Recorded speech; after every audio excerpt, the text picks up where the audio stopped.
مرحبا ترحيبة مثل براق الخيال بالضيوف اللي لهم عندنا قدر جليل، باسم ام فيصل اسوق التراحيب الجزال. مرحبا واهلا هلا والفرح ما له مثيل.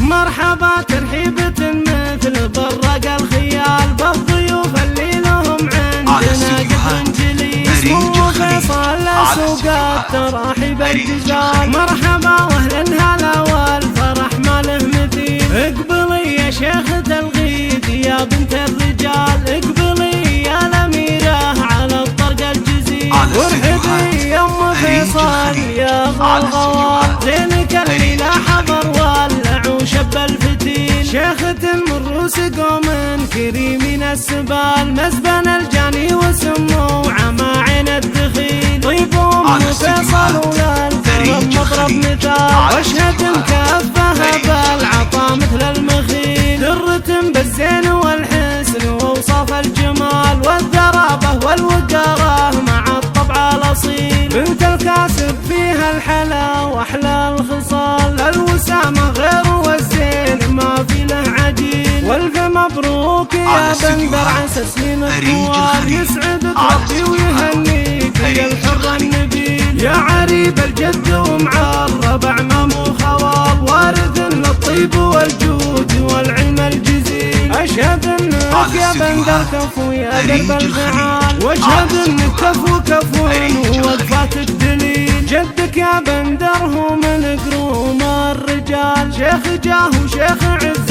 يجيب المستحيل. انت ابوك اللي بطيبه لنا مضرب مثال، شيخ نسنا فيك وفاه مثل مزن المخيل. وفهد هو من قروم الرجال، شيخ جاه وشيخ عز يجيب المستحيل. واحتزم بخوالك اللي يشيلون الثقال، للحرارة للطناخة مزب بنت الدخيل. والخوات الزين فيهن واوصاف الدلال، ما خذات الحسن والخلق والطبع الاصيل.